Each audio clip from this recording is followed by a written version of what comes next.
Bonjour, bienvenue à Inspiration. Eh bien, aujourd'hui, nous sommes rendus au mois de juin et c'est-à-dire que l'été s'en vient bientôt, le temps des vacances et tout, merci Seigneur. Alors, on se réjouit de la belle saison chaude que nous aurons. Amen. Eh bien, mon sujet aujourd'hui a été pris dans les psaumes et on va parler particulièrement du psaume 23 et vraiment, c'est ce que j'avais à cœur de définir ce psaume qui a été souvent mal interprété. Et pour cela, je vais lire le psaume 23 au complet. Alors, ça va comme ceci, c'est un cantique de David. Et il dit, « L'Éternel est mon berger, je ne manquerai de rien. Il me fait reposer dans des verts pâturages. Il me dirige près des eaux paisibles. Il restaure mon âme. Il me conduit dans les sentiers de la justice à cause de son nom. Quand je marche dans la vallée de l'ombre de la mort, je ne crains aucun mal, car tu es avec moi. Ta houlette et ton bâton me rassurent. Tu dresses une table devant mes adversaires, en face de mes adversaires. Tu oins d'huile ma tête et ma coupe déborde. Oui, le bonheur et la grâce m'accompagneront tous les jours de ma vie et j'habiterai dans la maison de l'Éternel jusqu'à la fin de mes jours. Amen. Alors vraiment, ce psaume-là a souvent été mal utilisé, mais il est vraiment un psaume pour les vivants, OK, durant le temps qu'on vit sur cette terre. Le dernier verset, la fin du dernier verset 6, là, on s'adresse à l'éternité. Mais vraiment, c'est un psaume pour les vivants. Alors, je voulais vraiment qu'on s'édifie ensemble avec ce psaume-là. Je vais lire le verset 1 en premier. Ça dit, « L'Éternel est mon berger, je ne manquerai de rien. » Moi, je suis vraiment épatée de voir la compréhension que David avait à propos de l'Éternel. Parce que lorsque David chante ce psaume, parce que c'est cantique de David, lorsqu'il chante ce psaume à l'Éternel, David sait de quoi il parle. Parce que David a déjà été un berger. Amen. Puis vraiment, il définit le travail d'un berger un jour lorsqu'il va combattre contre Goliath.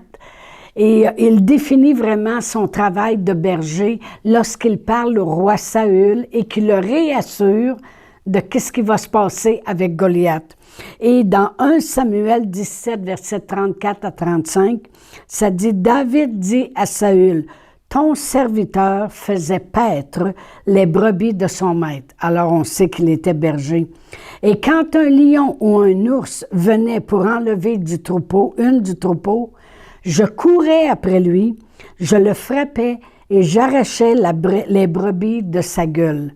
S'il se dressait contre moi, je le saisissais à la gorge, je le frappais et je le tuais. » En réalité, lorsque David vraiment parle dans le psaume 23 que l'Éternel est mon berger, c'est comme ça qu'il voit l'Éternel. Parce qu'il était lui-même berger, il sait qu'est-ce qu'un berger fait pour ses brebis. Et il sait que lui, il était prêt à mourir pour prendre soin d'une brebis. Il était prêt à toujours prendre la défense de la brebis, même devant l'ours et le lion. Il voit d'avance qui est celui à qui il s'adresse, l'Éternel, comme un berger. C'est comme ça qu'il le voit. Vraiment, nous aussi, on devrait voir l'Éternel comme cela.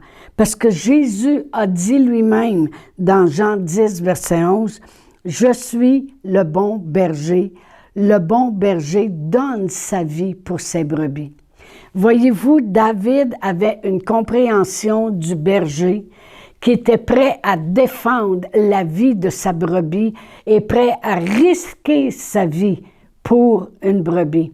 Mais Jésus n'a pas seulement risqué sa vie pour nous, il a donné sa vie pour nous. C'est pour ça qu'il dit, « Je suis le bon berger, le bon berger donne sa vie pour ses brebis. Alors non seulement il a risqué, mais il donne sa vie pour nous. Mais on va revenir à David parce que vraiment, quand je pense à David, c'est la compréhension qu'il avait de l'Éternel. Lorsqu'il dit « L'Éternel est mon berger, je ne manquerai de rien. » Amen. On voit aussi notre Seigneur Jésus-Christ donner un exemple de berger dans Luc 15. Alors, je vais tourner à Luc 15, puis je vais lire du verset 3 à 7. Ça dit, « Mais il leur dit cette parabole. Lequel d'entre vous, s'il a 100 brebis, et qu'il en voit une, et qu'il en perde une, ne laisse les 99 autres dans le désert pour aller à la recherche de celle qu'il a perdue, jusqu'à ce qu'il la trouve. Lorsqu'il l'a trouvée, il la met avec joie sur ses épaules, et de retour à la maison, il appelle ses brebis et ses voisins et leur dit, « Réjouissez-vous avec moi, car j'ai trouvé ma brebis qui était perdue.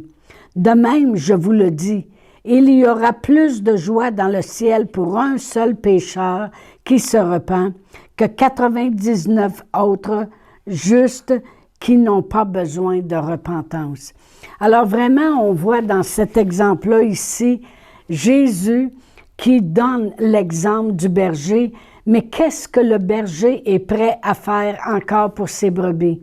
Il dit, s'il s'en perd une, il part à sa recherche.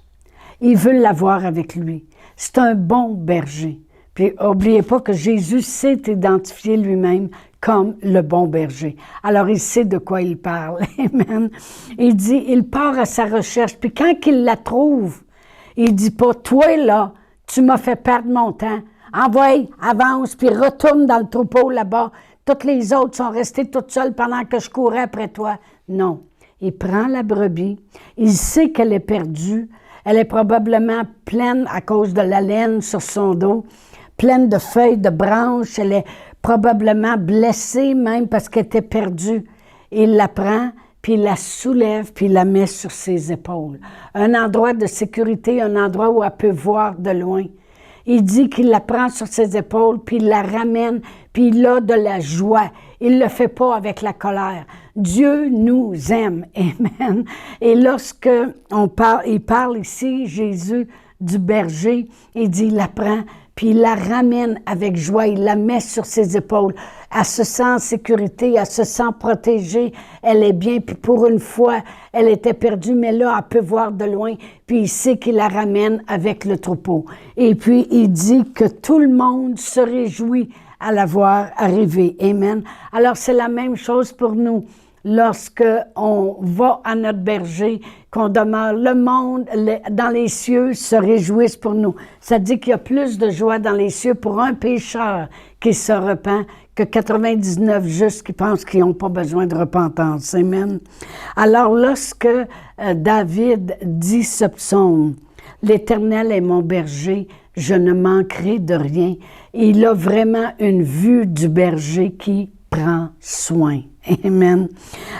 Et même David, il n'avait aucune crainte dans sa vie. Parce que plus loin, dans le psaume 27, au verset 1, il dit, « L'Éternel est ma lumière et mon salut, de qui aurais-je crainte? L'Éternel est le soutien de ma vie, de qui aurais-je peur? » Il connaît son berger. Lorsqu'il dit, « L'Éternel est mon berger, je ne manquerai de rien. » Amen. Et le verset 2, il continue, il dit, « Il me fait reposer dans les verts pâturages, il me dirige près des eaux paisibles. » Vraiment, quand il dit, « Il me fait reposer dans les verts pâturages », c'est le plus grand message de prospérité et de paix qui peut exister sur la terre. Combien Dieu prend soin. Et c'est comme ça que David voyait l'Éternel. Il dit, l'Éternel, c'est dans les verts pâturages. Il ne me dirige pas dans des lieux arides ou quoi que ce soit. C'est toujours les verts pâturages. Et où vraiment les gens font une grosse erreur, c'est lorsqu'ils prennent ce psaume-là, 23, et qu'il l'applique vraiment avec un enterrement. Puis là, ils disent, voilà, il repose dans les verts pâturages. Moi, je peux vous dire une chose. Si la personne qui est enterrée cette journée-là n'a jamais reconnu Jésus comme le sauveur de sa vie, premièrement, elle ne repose pas, laissez-moi vous le dire. Elle a beau être dans un vert pâturage, elle ne repose pas du tout. Quelle tromperie d'avoir pris ce verset 2, il me fait reposer dans les verts pâturages, et de l'appliquer quand une personne a meurt. C'est vraiment un message de prospérité. Ça veut dire que là où Dieu nous conduit, il y a de quoi pourvoir à nos besoins.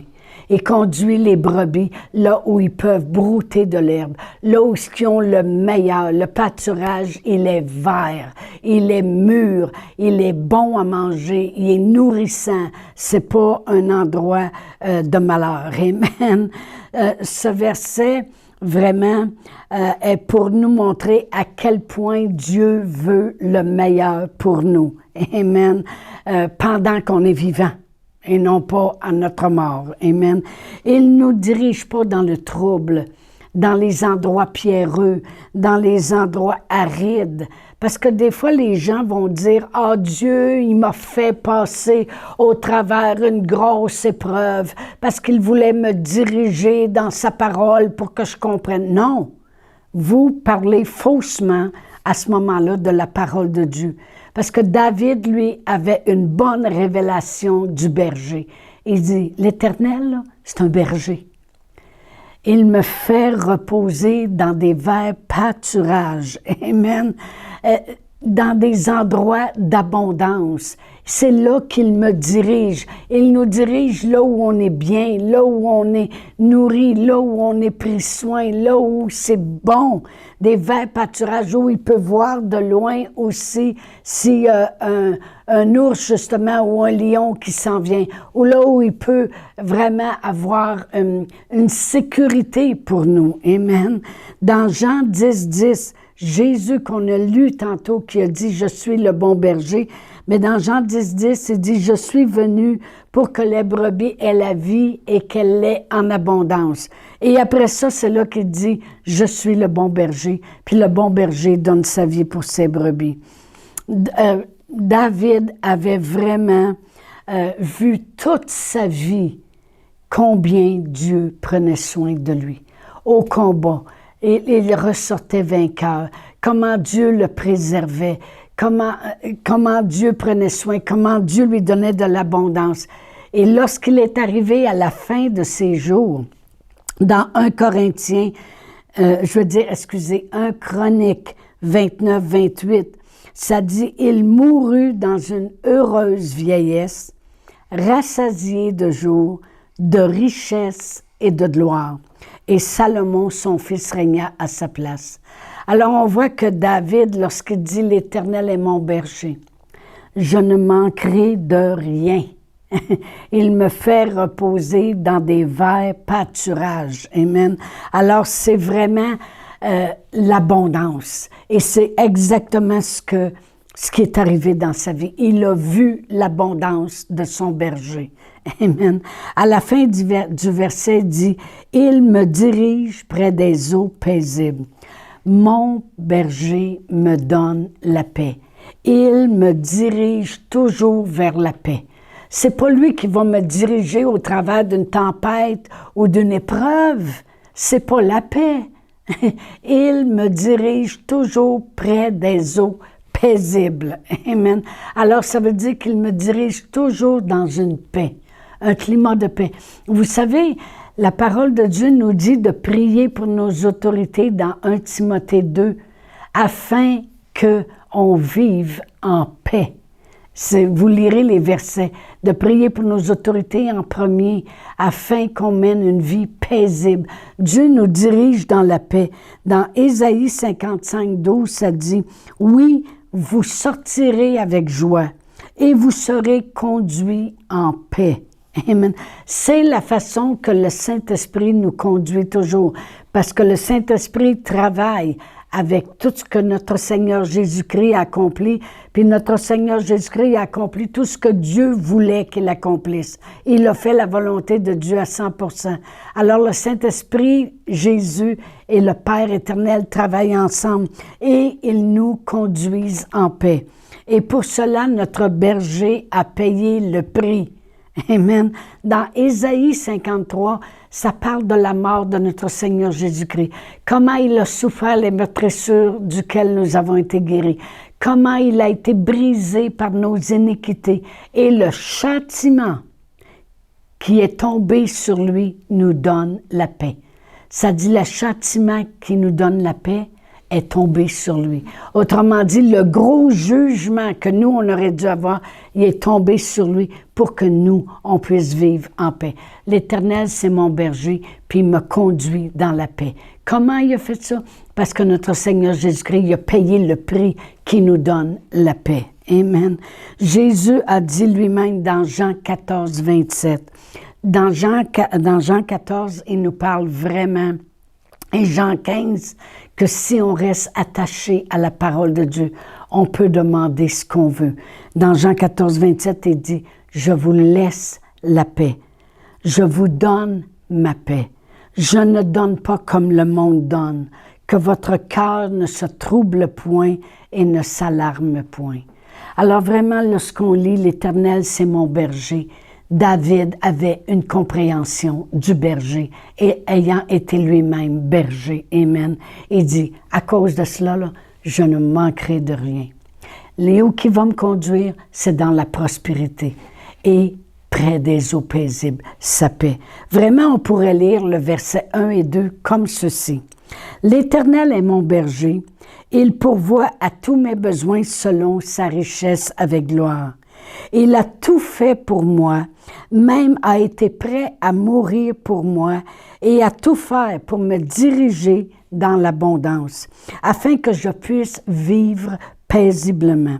Même au travers quoi que ce soit dans la vie, il est mon berger, alors de qui aurais-je crainte, de qui aurais-je peur?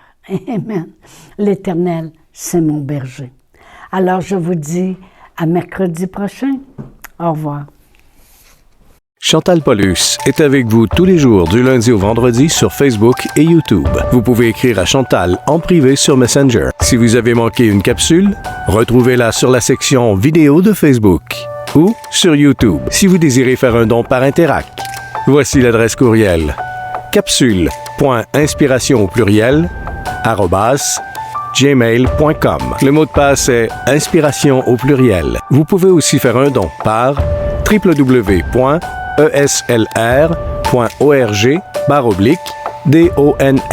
Veuillez indiquer en mémo Capsule Inspiration.